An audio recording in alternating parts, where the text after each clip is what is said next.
से आज मैं हूँ उस जगह पे जो क्रांति का जनक है, जहाँ से पूरे देश की राजनीति तय की जाती है। और इसी एक जगह एक ऐसा बागी व्यक्ति रहता है जिन्होंने आज देश की उस ताकतवर इंसान की कुर्सी गर्म करके रखी है जो न बैठ पा रहा है न खड़े हो पा रहा है।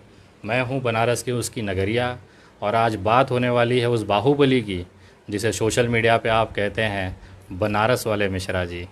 आज मैं भैया का स्वागत करता हूँ इस फेसबुक लाइव पे कि आज मुझे मौका मिला है भैया का आशीर्वाद लेने के लिए। और सबसे बड़ी खुशी है कि ये मेरे प्रेरणा स्रोत रहे हैं हमेशा से। विनय दुबे कहीं ना कहीं इनका जहाँ ये छोड़ देते हैं इसके आगे गरियाते नहीं हैं, मैं आगे पेल के चला जाता हूँ। तो आज बात करूँगा, आज खुली तौर पे सीधी सीधी बात होगी, कुछ सवाल होंगे कुछ जवाब होंगे, और कोशिश है मेरी कि जो चीज़ आप लोगों ने आज तक इनके मुंह से ना सुनी है वो सुनवाने की कोशिश की जाए। भैया जी सबसे पहले तो पाए लागी। जी जी प्रणाम। और विनय भैया, आपका बनारस बाबा काशी विश्वनाथ के नगरी में हार्दिक स्वागत अभिनंदन है। आप जैसे क्रांतिकारी साथियों से मिल करके बनारस की भूमि जो है अपने आप को भी जो है बड़ा गर्व महसूस करती होगी कि एक ब्राह्मण पुत्र जो महाराष्ट्र के अंदर जो है उत्तर भारतीयों के सम्मान और मर्यादा के लिए जो है लड़ाई लड़ता है। और आज बनारस उत्तर भारतीयों का जो सबसे प्रमुख धार्मिक स्थल है, बाबा विश्वनाथ का आंगन है, उसमें आपका हार्दिक स्वागत अभिनंदन है। और दूसरी बात ये रही कि आपने कहा कि ये बनारस जो है नरेंद्र मोदी जी का संसदीय क्षेत्र है, तो निश्चित रूप से। और आपने ये कहा कि प्रेरणा स्रोत हैं हम, लेकिन ये आपकी महानता है और ये आपका बड़कपना है। और यही एक बड़ा बनारस की एक भाईचारे और एकता की एक बड़ी मिसाल है, जिसको हम और आप महाराष्ट्र के वीर भूमि से जो है उत्तर भारतीयों के लिए जो है संघर्ष करते हैं। और हमारा इत्तेफाक और बदनसीबी ये है कि मैं अपने ही घर में अपने अधिकार और हुकूक से जो है नरेंद्र मोदी और योगी जैसे जो है जल्लादों से लड़ते हुए जो है वो हम लोग संघर्ष कर रहे हैं। रही बात ये कि आपके सारे संघर्ष को पूरा उत्तर प्रदेश, पूरा बिहार, पूरा भारत जो है बड़े शान से देखता है। और मैं भी कभी कभी आपको जब देखता हूँ, मैं एकदम फैक्ट बात कह रहा हूँ कि मैं भी जब विनय दुबे को कभी कभी देखता हूँ तो एक नौजवानों का जो एक ताकत होता है, एक रुतबा जो होता है, यानी गूंगा कोई नौजवान ना हो, और गूंगा जो नौजवान मुझे जो है पसंद नहीं है। तो मैं विनय दुबे जी आपको बहुत ज़्यादा प्यार करता हूं और आपका सम्मान करता हूं कि नौजवानी की एक जो तेवर और एक जो लहर होती है वो आपके अंदर है। निश्चित रूप से बाबा विश्वनाथ का आशीर्वाद होगा आपके। भैया आप गरियाते भी हैं कि नहीं गरियाते हैं? नहीं, गरियाते हैं, बहुत बाकायदे। आपकी पसंदीदा गाली कौन सी है? लेकिन थोड़ा संभाल के। देखिए, हम गद्दार से बड़ा कोई गाली नहीं समझते हैं। और इस देश में जब राजनीति के अंदर गद्दारी होने लगती है तो मैं उस गद्दार को गद्दार करता हूं। और नरेंद्र मोदी और अमित शाह को मैं गद्दार के रूप में देखता हूं। उनके साथ साथ उनके छोटे भाई हैं योगी जी, वो मठ से निकलते हैं, वो यूपी के भी नहीं हैं, वो उत्तराखंड के पहाड़ी इलाके में रहते हैं। और जो व्यक्ति जो अपने परिवार, अच्छा इत्तेफाक देखिए, पूरा देश जो है बिना परिवार, जो परिवार की जिम्मेदारी नहीं निभा पाता, मैं लगातार कहता रहता हूँ, उसको जो है पूरा देश जो है भावना में बहता है, श्री राम के नाम का आस्था का जो है कि मतलब लेता है, मतलब आसरा लेता है और सत्ता में जाके बैठ जाता है।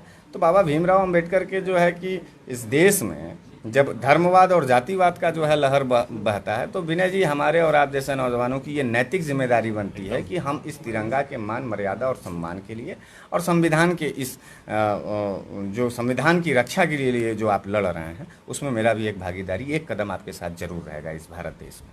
पूरे देश में कहा जाता है कि मिश्रा जी सिक्के के एक पहलू हैं, दूसरा पहलू विनय दुबे है। और बहुत सारे लोग बार बार निवेदन करते थे कि दोनों जन एक साथ एक वीडियो पे आएँ। तो आज आप लोगों को बताना चाहूँगा कि आप लोगों ने हमारी रेगुलर बातें सुनी होंगी, अब भैया वो थोड़ा सा चोला बदला जाए। हाँ। जो ये सुनना चाहते हैं वो ज़रा सुनवाते हैं जी। भैया मिश्रा जी जहाँ पे ख़त्म होते हैं, क्योंकि एक बहुत ही सभ्य तरीके से अपनी बातें रखते हैं, विनय दुबे उसके आगे पेलना चालू करता है। भड़वे करके अंडभक्तों से मेरी शुरुआत होती है, क्योंकि कहीं ना कहीं भैया जी थोड़ा सा उन पर रहम कर देते हैं। वो आगे आगे लेते हैं, हम पीछे पीछे लेते हैं, दोनों मिल के मतलब तबीयत से ले लेते हैं। भैया एक बात बताइए, काहे इतना प्यार करते हैं भारतीय जनता पार्टी से? मुझे तरस आता है विनय जी इनकी, जैसे आप कहते हैं ना कि अंडभक्त। तो एक बात बताइए, हम तर्क से बात करते हैं, अंड जो भक्त होते हैं वो बेचारे जो है अंडा की तरह न होंगे, कितने नाजुक। कौन अंडे की बात कर रहे हो? वही जिस अंड भक्त की बात आप करते हैं। तो ये भैया तो जितने अंड भक्त देख रहे हैं आप समझ जाओ, बस वही अंडा है जो भैया कह रहे हैं और जो मैं कहता हूँ।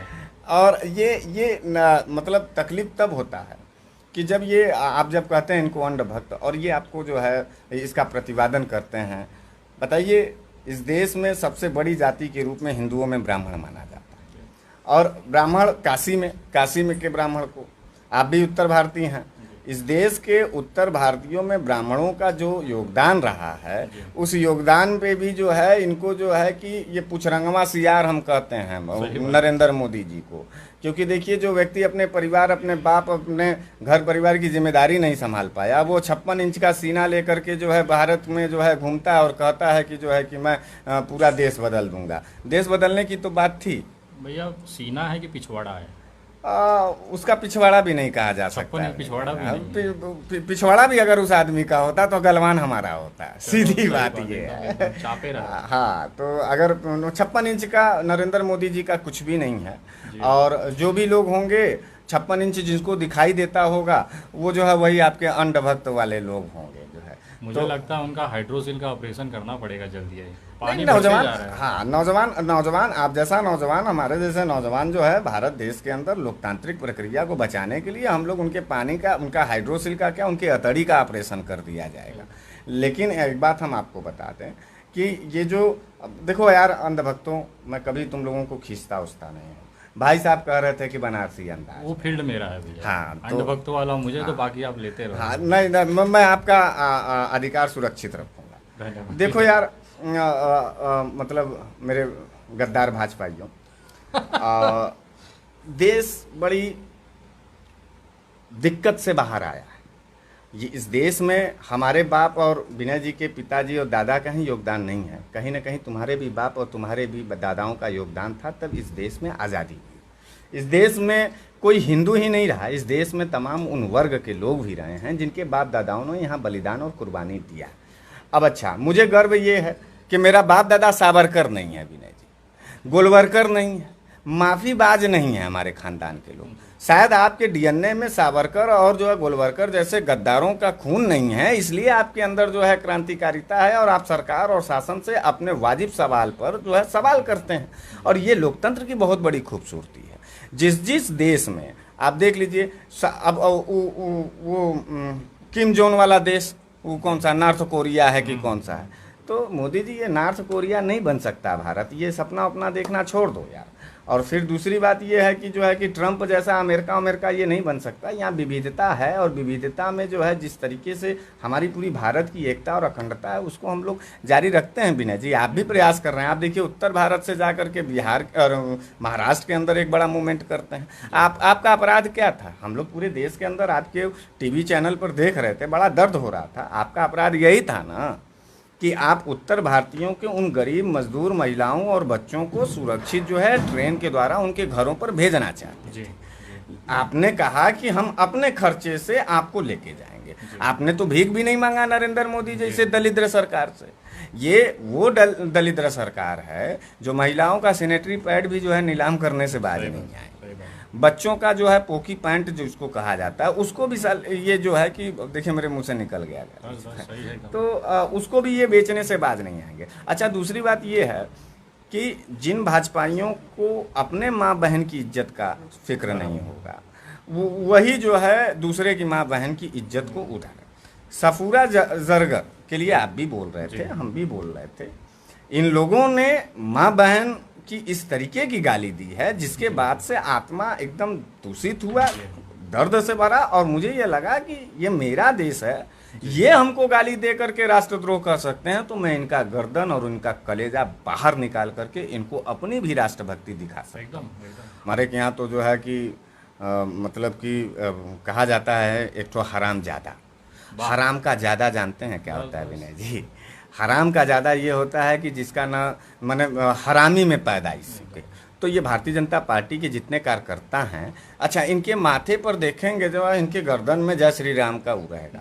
मर्यादा पुरुषोत्तम राम के भी चरित्र का नीलामीकरण अगर किसी ने किया पूरे देश के अंदर, तो भारतीय जनता पार्टी के योगी सरकार ने किया। योगी जी रो रहे थे संसद में, आपको वो वीडियो याद होगा।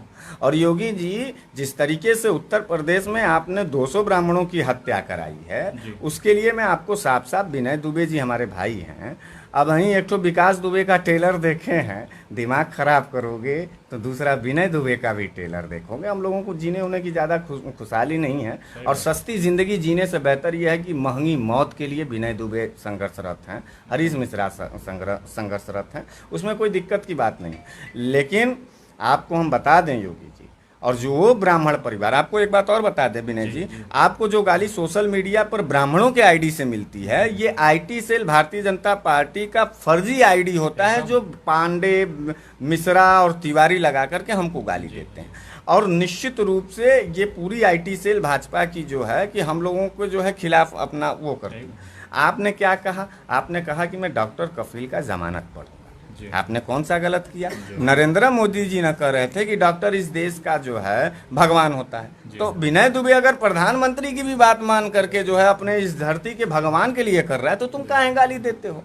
तुम्हारे जो है मुरली मनोहर जोशी जी की बेटी जो है मुसलमान से शादी करे, और जो है मोहन भागवत जी की भतीजी जो है कि शादी कर ले मुसलमानों के यहाँ।